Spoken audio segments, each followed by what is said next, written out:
Syekh Abdul Somad amat sangat senang sekali bisa menyambung tali silaturahim dengan Bang Taufik, dengan Bang Daus, dengan Haji Komar, dengan Bang Haji Bolot. Saya mendengar bahwa Bang Haji Bolot itu, mohon maaf Bang Haji Bolot, beliau tidak bisa mendengar. Jadi tadi saya mau ngetes, pas salaman saya tanya, sehat Bang Haji? Sehat katanya. Kok bisa? Saya ingat, saya selalu nonton beliau. Kalau saya lagi tenang, saya buka YouTube, saya tonton. Dari situ saya dengar Bang Haji ini bisa mendengar jernih pendengarannya kalau dalam dua keadaan. Yang pertama tentang uang, yang kedua kalau ada cewek cantik. Jadi saya heran kok beliau bisa dengar. Terus saya lihat ke kanan, rupanya ada Bu Airin. Pertemuan kita malam ini saya tidak dapat sebutkan satu persatu. Ada Bapak anggota Dewan, ada Bapak Babinsa, ada Babin Kamtipmas. Semuanya yang tak dapat disebutkan, hadirin hadirat, dimuliakan Allah Subhanahu wa Ta'ala. Amin ya Rabbal Alamin. BBM 3 yang merupakan selalu saya saksikan, saya tonton dari sejak. Cuman yang saya agak bingung, dulu waktu saya kecil, mereka ini saya tonton di TV sudah tua. Sekarang saya sudah tua, mereka tetap tua. Jadi mereka ini awet muda, awet tua. Mudah-mudahan abang-abang kita panjang umur, sehat badan. Bersatu dalam sebuah komunitas bernama MPP, Majelis Pengajian Pelawak. Mereka kelihatannya tidak terlalu serius, tapi amalnya serius. Ada orang yang kelihatannya kerjaannya serius, tapi amalnya kurang serius. Mereka kelihatannya santai, buat orang ketawa, tapi sesungguhnya di balik itu mereka adalah orang-orang yang sangat cerdas. Karena untuk membuat orang ketawa dan membuat orang menangis itu diperlukan kecerdasan tingkat tinggi. Apa amal serius mereka? Dengan adanya mereka menyalurkan sebagian dari hasil tetes peluh keringat mereka, mampu menyantuni anak pesantren, yatim, fakir, dan duafa. Kita doakan supaya umur mereka panjang. Karena kalau sampai umur mereka pendek, tentu bantuan ini putus, na'udzubillah.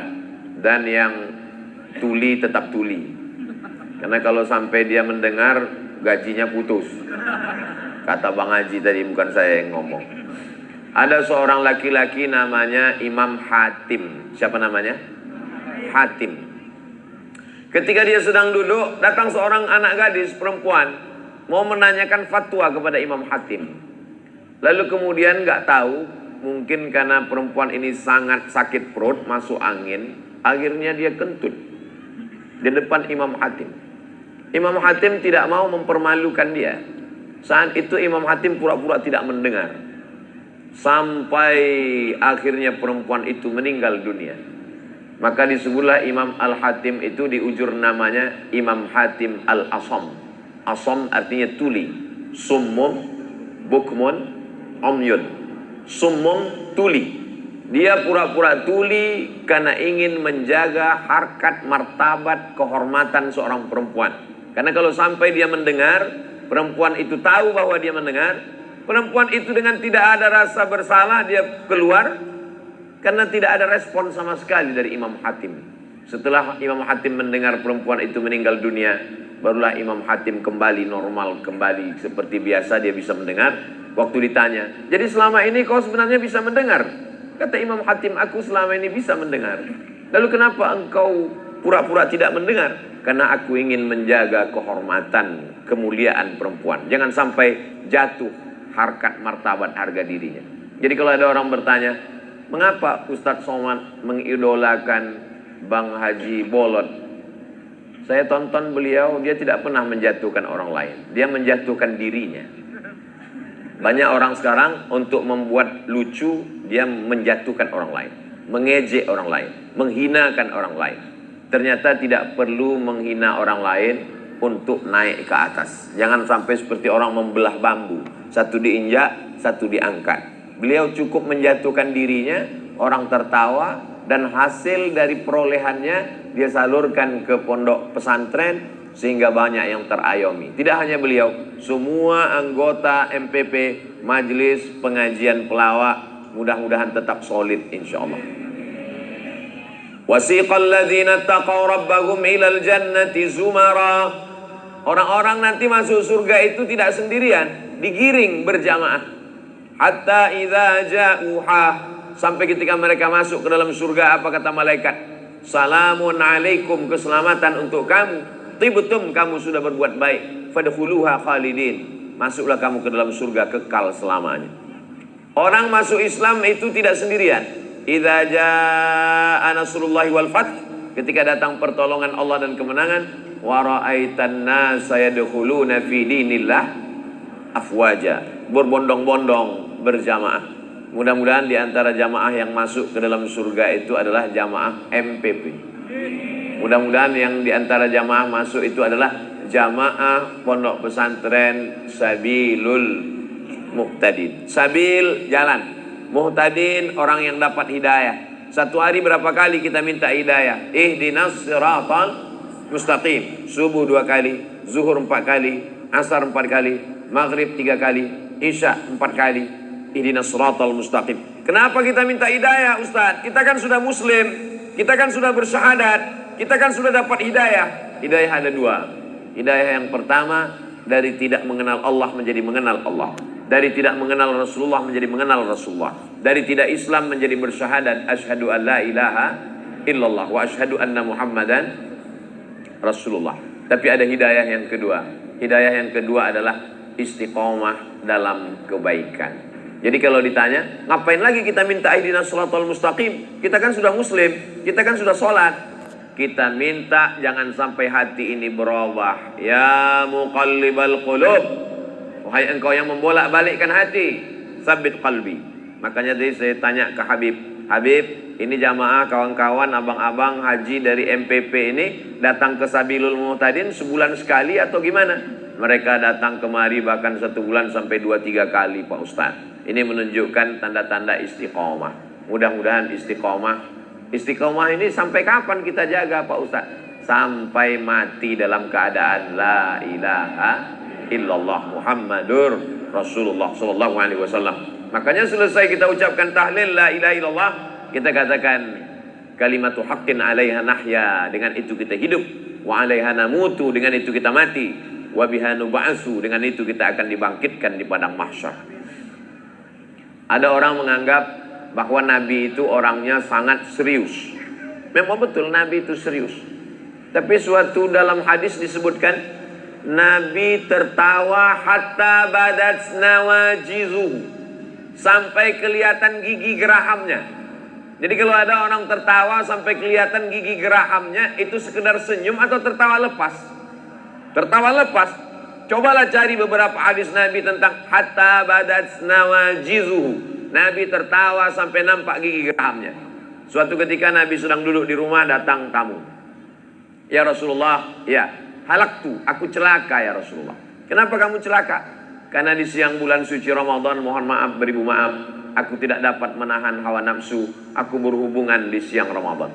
Kata Nabi, kamu mesti puasa syahraini mutatabi'aini, 2 bulan berturut-turut kamu mesti ganti puasamu karena kamu sudah melanggar. Ya Rasulullah, bagaimana mungkin saya bisa ganti 2 bulan berturut-turut? 1 bulan aja saya nggak tahan. Lalu kata Rasulullah, kalau begitu kamu bersedekah sittina miskina, kasih makan 60 fakir miskin untuk menebus dosamu. Kata dia, ya Rasulullah, bagaimana mungkin aku ngasih makan fakir miskin? Aku aja miskin.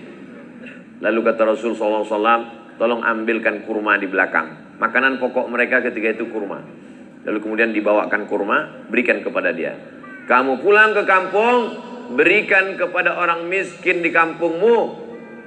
Ya Rasulullah, di kampung itu akulah yang paling miskin. Badat nawajizuhu, Nabi tertawa sampai nampak gigi gerahamnya. Kata Nabi, kalau gitu kau bawa pulang makan dengan istrimu. Jadi ada kalanya Nabi marah. Ada kalanya Nabi itu marah sampai merah matanya. Apa kata Nabi sallallahu alaihi wasallam? Wa kanal insanu aktsara syai'in jadala. Ketika Nabi mendengar ada orang berdebat tentang Al-Quran, Nabi nggak suka berdebat. Kata Nabi, wa kanal insanu aktsara syai'in jadala. Memang manusia itu suka berdebat, padahal kebenaran itu sudah jelas. Memang ada kalanya kita disuruh berdebat. Ud'u ila sabili rabbik, ajak orang ke jalan Allah bil hikmah, dengan cara yang santun. Wal mau'izatil hasanah, suri tauladan yang baik. Wajadilhum, kalau mau berdebat silakan debat, tapi ujung kalimatnya coba lihat. Wajadilhum billati hiya ahsan, dengan cara yang santun, dengan cara yang baik.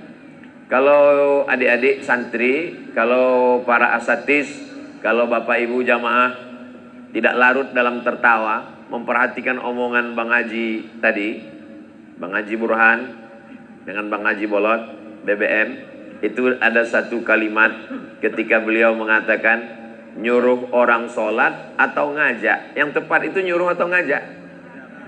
Ngajak. Karena kalau nyuruh kita belum tentu sholat.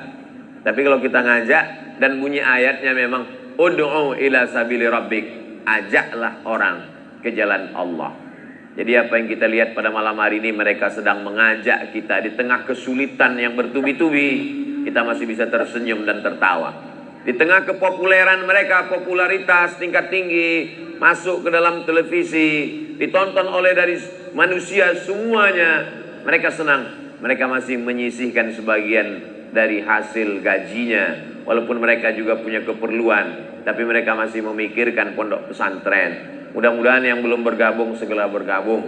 Yang belum terbuka pintu hidayahnya, malam ini ditonton, di-share, dibagikan kepada semua.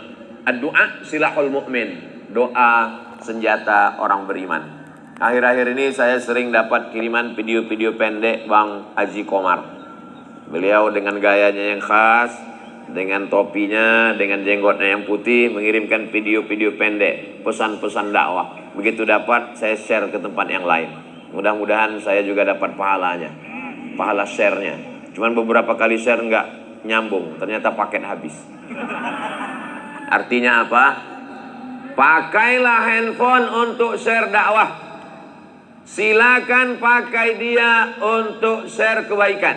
Lingkungan kita ada 3. Yang pertama lingkungan tempat tinggal. Bapak Ibu yang ada di sekitar pondok pesantren Sabilul Muhtadin berbahagia sekali. Kenapa? Karena dekat dengan taman surga. Idza marartum bi riyadil jannah, kalau kamu lewat di taman surga, farta'u, jangan sampai diam, ikut makan dan minum di taman surga. Kata sahabat, mana ada taman surga di dunia ya Rasulullah? Ada taman surga. Apa itu? Majelis zikir, majelis ilmu. Orang datang jauh-jauh dari Jakarta, dari Bogor, dari Bandung, datang kemari. Mereka dengan segenap jadwal kesibukan pekerjaan mereka, kontrak-kontrak mereka di televisi, mereka sempat untuk datang kemari. Kenapa kita yang ada di lingkungan jangan sampai seperti ayam mati di lumbung padi? Ayamnya banyak tapi mati kelaparan. Jadi bagi masyarakat yang ada di sekitar pondok pesantren Sabilul Muhtadin, ini nikmat yang besar. Ini pondok pesantren nggak ada pagarnya, menyatu dengan masyarakat. Ada pondok pesantren, pagarnya setinggi mata memandang. Di dalam pagar pesantren orang ngaji, sholat berjamaah, baca Quran. Tapi begitu keluar pagar, langsung ketemu dengan orang minum khamar, laga ayam, main judi. Apa pengaruh pesantren terhadap lingkungan? Saya senang dengan pesantren ini. Kenapa? Karena dia menjadi pesantren umat. Dia bukan pesantren yang berada di tengah umat, tapi dia pesantren umat. Pesantren milik kita bersama. Oh, kalau pesantren nggak ada pagarnya, nanti santri lari. Santri nggak akan lari. Kenapa? Karena masyarakat menjadi pagar bentengnya. Ketika santri mau lari, kamu jangan lari. Kenapa? Kami adalah pagarnya di sini, bentengnya di sini. Jadi sekarang banyak juga pondok pesantren, mohon maaf beribu maaf, seperti kebun binatang di tengah kota. Lalu kemudian ada kerangkeng, orang dipenjara, manusia merasa terpenjara. Dan ketika kita tanya orang luar, gimana pondok pesantren? Dia nggak peduli. Beda dengan pesantren Sabilul Muhtadin. masyarakat sekeliling. Malah saya heran, santrinya mana? Kok tua-tua semua? Artinya apa? Masyarakat, adik-adik kita santri-santri, adik-adik yang jadi santri, kalian manusia-manusia yang spesial. Bisa didatangi oleh Bang Haji, bisa didatangi oleh Bang Haji, bisa didatangi oleh makhluk-makhluk yang unik. Ini makhluk-makhluk MPP ini nggak banyak di dunia. Mereka ini yang perlu dibudidayakan. Mereka ini sudah hampir punah seperti Jurassic Park, dinosaurus. Bisa ada makhluk-makhluk ini dan datang kemari. Orang setengah mati mau datang, mau nonton, mau masuk TV dengan mereka, ngejar mereka minta tanda tangan. Bisa-bisanya mereka yang datang ke kalian. Itu merupakan suatu nikmat yang luar biasa. Man salaka tariqan, siapa yang melewati suatu jalan, yaltamisu fihi ilman, di jalan itu dia mendapatkan ilmu, sahalallahu lahu bihi tariqan ilal jannah, dimudahkan Allah jalannya menuju surga. Habib, ini di pesantren Sabilul Mu'tadin ada ijazahnya enggak Habib? Karena banyak orang sekarang baca kitab, ngapal Quran, orang tuanya nanya, nanti anak saya mau kuliah kemana? Nanti anak saya gimana S1, S2, S3-nya? Alhamdulillah, apa kata Bang Topik tadi? Walaupun kami pelawak Ustaz Abdul Somad, tapi kami tetap kuliah dapat beasiswa. Mereka beasiswa. Bang Haji Komar, doktor, dapat beasiswa, dapat S1, S2, S3, S Cendol, S Teler, S Bandung. Lanjutkan pendidikan. Jadi ternyata anak-anak adik-adik kita di pesantren Sabilul Mu'tadin, mereka punya ijazah formal. Tahfiz Quran, bahasa Arabnya oke. Jangan minder jadi anak pesantren. Ini sekarang ditanya, kamu di mana? Saya di SMP Plus. Kamu di mana? Saya di SMA Serbaguna. Kamu di mana? Saya ya lagi mondok-mondok. Kenapa kamu nggak punya percaya diri jadi anak pesantren? Adik-adik di pesantren pede apa enggak? Dari bunyinya enggak. Anak SMP pelajarannya fisika, kimia, biologi, matematika, bahasa Inggris. Berapa pelajaran? Fisika, kimia, biologi, matematika, bahasa Inggris. Anak pesantren Sabilul Mu'tadin, nahu, sharaf, balaghah, ma'ani, bayan, mantik, tafsir, ulumul Quran, tajwid, fikih, usul fikih, qawaidul fikih, hadis, mustalah hadis, rijalul hadis, baca kitab kuning. Ngapalnya aja mencret. Makanya salah kaprah kalau ada orang anaknya, mohon maaf, anaknya kurang-kurang IQ, kurang-kurang akal. Ya udahlah, kamu yang agak bodoh dikit masukin pesantren. Kalau anaknya cerdas, masuk SMP. Kalau anaknya pintar, masuk SMA. Kalau anaknya bodoh, masuk pesantren. Anak bodoh dimasukkan pesantren, error, hang, mati langsung. Justru anakmu yang paling pintar, yang paling cerdas, itulah masukkan ke pesantren. Pelawak-pelawak ini cerdas atau enggak cerdas? Pelawak yang paling cerdas, cepat dia nangkap. Cepat dia menangkap operan-operan bola-bola itu. Tanpa dia mikir langsung. Jadi mereka datang ke pesantren ini dua kemungkinan. Mereka menjadi cerdas dengan ilmu agama, atau adik-adik jadi pelawak semua nantinya. Dulu ketika belajar, sekarang kalau kita lihat, tes belajar ke Yaman, tes belajar ke Mesir, tes belajar ke Saudi Arabia, yang dites hafalan Quran, yang dites bahasa Arab. Bagus apa enggak bagus? Bagus. Tapi ada satu yang perlu dites, ilmu komunikasi ngomong dengan orang. Walaupun hafalan Qurannya banyak, walaupun bisa baca kitab kuning, walaupun bahasa Arabnya lancar, cair, tapi kalau ngomong nggak bisa, orang nggak ngerti, apa gunanya ilmu? Betul? Jauh-jauh belajar sampai puluhan tahun. Pulang yang ngomong, dia kalau dia ngomong, yang ngerti cuma 3. Dia, istrinya, sama mertuanya. Kan mubazir. Jadi ke depan, insya Allah, adik-adikku yang ada dari pesantren Sabilul Mu'tadin, kalian amat sangat bisa berkomunikasi ngomong dengan orang. Kenapa? Karena yang datang ke sini master-master, profesor-profesor komunikasi, orang-orang lawak yang menguasai dunia komunikasi.